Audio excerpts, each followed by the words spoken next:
Studying abroad could be an amazing life transforming decision, or it could be very frustrating.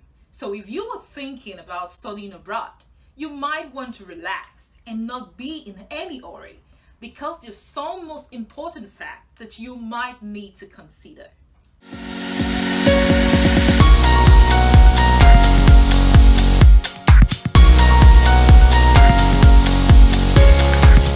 Hi, my name is Nsima Akman, and here on Career Safari, it is all about you, your education, your academic ambitions, and how lucrative are your career decisions. So today we're going to be looking at people who are thinking of studying abroad. If you are thinking of studying abroad, it is not time for you to start jumping and just going into any school and just looking for any admission later and making that transfer. You might want to relax and critically review some questions personally. And one of all these questions include one, you want to consider the cost itself.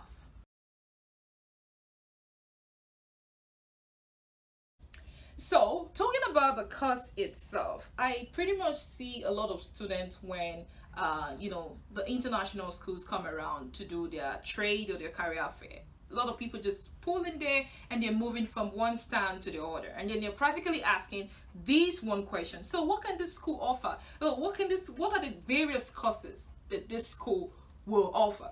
And I'm thinking to myself, if you're coming to a career fair and then you're practically looking for a course the school has to offer without even having your own decision cost yourself, then I think you're heading for every destination. So to save you that stress, you want to personally sit down and ask yourself, what course in particular do you really want to study, so that you don't get pushed around by any school or you don't get pushed around by any agent. You want to personally agree with yourself.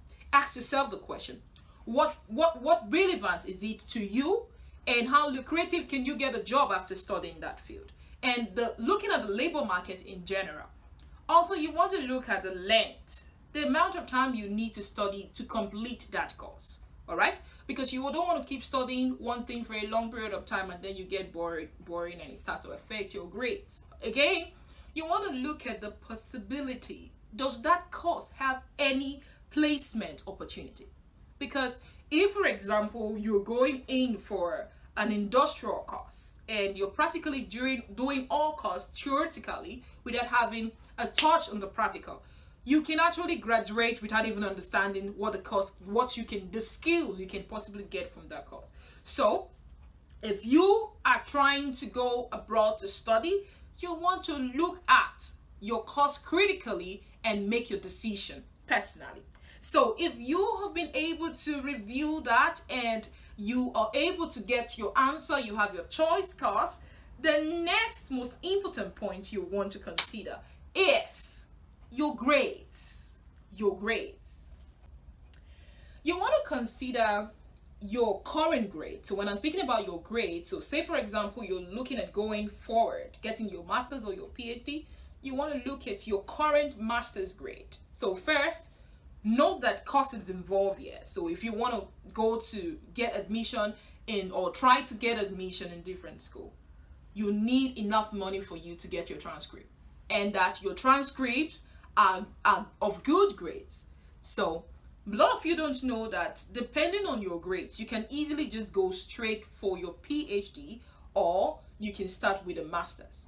All right, so there are some countries and there are some schools that with your wonderful grades, you can easily just go straight and do a PhD instead of coming to take turns. Some people, your agent would just offer you just a postgraduate when your grades can give you a master's degree or a PhD. So these are facts you might want to consider.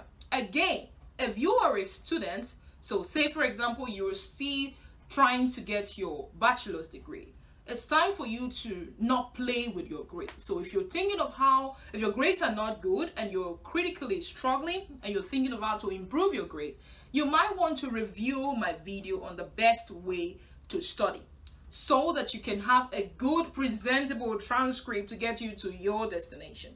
So think for yourself. Are you looking at going in for a master's degree, or are you looking at going in for a PhD? So it's up to you.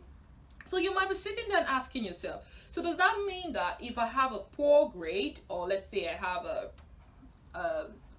a low really unpresentable grade, I don't know how to explain that, but you think that all hope is lost. No, all hope is not lost. There's some international universities that will actually tell you that, all right, you can actually come in with those grades, but then they will offer you a postgraduate. This is just within a short period of time for you to go in and do your master's. So you still have that choice, but I would not want you to relax.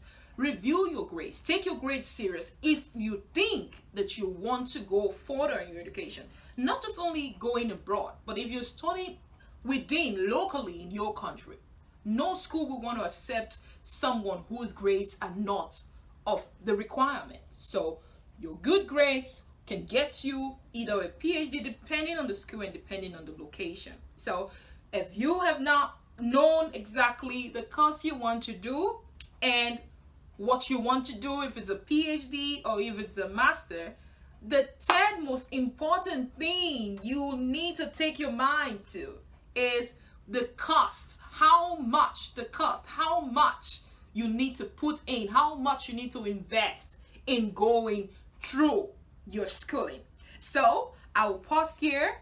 If you need to know more about that, you might want to look at the part 2 of this video.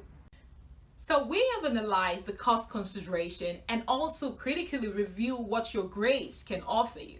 So in the part 2 of this same topic, we'll be looking more on considerations you need to look into before you study abroad. Thank you very much. Please subscribe to this channel, click the link below and share. Thank you.